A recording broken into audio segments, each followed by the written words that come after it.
भैया वो ration pack कर देना मेरा, एक नमक का पैकेट और एक सर्फ का पैकेट। जी बहन जी। बहन जी वैसे आप पिछले हफ्ते जब दुकान पर राशन लेने आई थी तब आपके साथ एक बहन जी आई थी, नाम क्या था उनका, रहती कहाँ है वो? आप शिखा की तो नहीं बात कर रहे हैं? जी हाँ।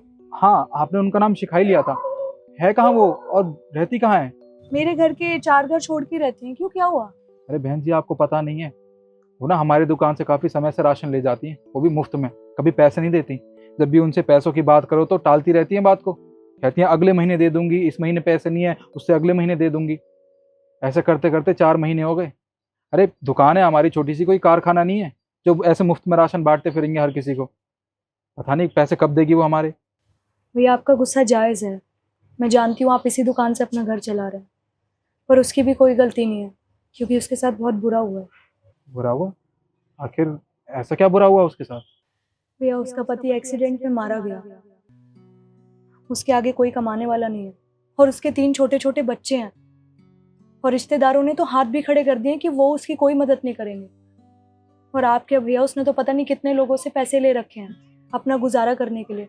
मैं आए दिन देखती हूँ उसके घर के बाहर कोई ना कोई पैसे मांगने आ जाता है। अरे इस घर में है क्या कोई?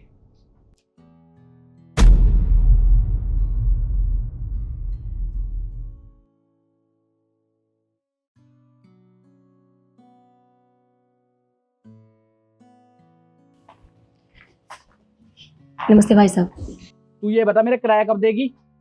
भाई साहब आप तो जानते हैं मेरे घर के हालात कैसे हैं। अब कुछ दिनों की मोहलत दे दीजिए, मैं जल्दी पैसे दे दूंगी। और कितने दिन दूं मैं तुझे, ये बता। हाँ, तू अपने पति को खा गई, मेरे घर को भी खाना चाहती है क्या? मेरे को नहीं पता, मेरे को किराया चाहिए अभी के अभी। अभी तो नहीं दे सकती, मैं कुछ दिनों में कर दूंगी ना। आप मेरी बात तो समझिए। ठीक है, 2 दिन है तेरे पास, 2 दिन में मेरे को किराया चाहिए मेरा। बस 2 दिन? हाँ 2 दिन, याद रखना 2 दिन बाद वापस आऊंगा, नहीं तो अपना सारा सामान बाहर निकाल के रखियो। मेरी बात तो सुनिए भाई साहब।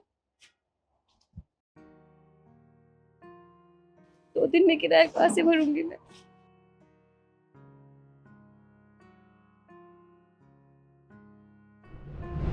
बस भैया मैं तो भगवान से यही प्रार्थना करती हूँ कि सब ठीक हो जाए।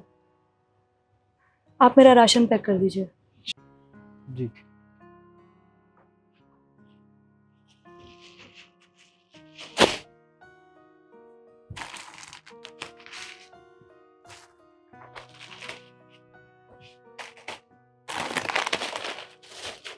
लीजिए। कितने पैसे हो गए? 500। एक से।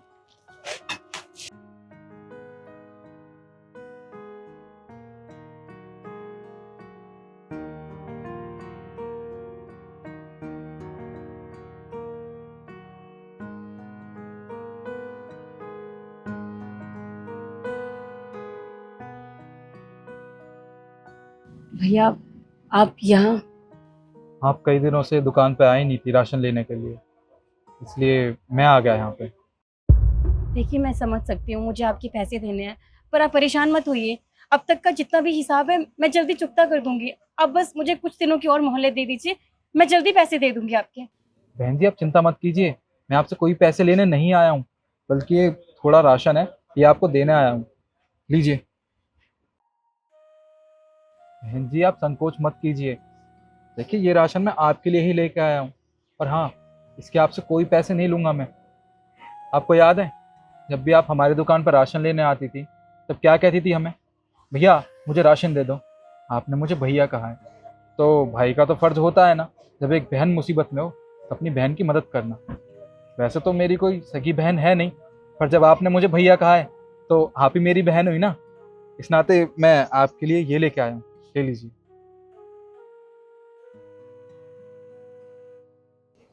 ले लीजिए। शुक्रिया। बहन जी नमस्ते, ये लीजिए दूध। लीजिए बहन। ये मेरे पास पैसे नहीं है देने के लिए। बहन जी आपको चिंता करने की कोई ज़रूरत नहीं है, हम आपसे पैसे नहीं मांग रहे हैं, बस हम अपनी तरफ से आपकी एक छोटी सी मदद कर रहे हैं। जी, आज से हम तीनों आपके भाई हैं, और हाँ, आप किसी चीज़ की चिंता मत कीजिएगा, ठीक है? हम तीनों आपके घर का चूल्हा बुझने नहीं देंगे। आप सबका बहुत बहुत शुक्रिया। मुझे समझ नहीं आ रहा मैं आपका ये एहसान कैसे चुकाऊंगी। अरे ऐसी कोई बात नहीं है। भला जब भाई अपनी बहन की मदद करता है तो उस पर एहसान थोड़ी ना करता है। जी।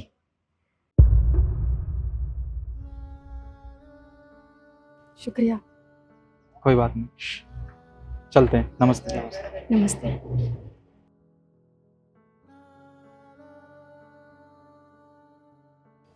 वो कहते हैं ना, अगर भगवान अच्छे वक्त में आपका साथ देता है तो बुरे वक्त में भी आपके साथ खड़ा रहता है।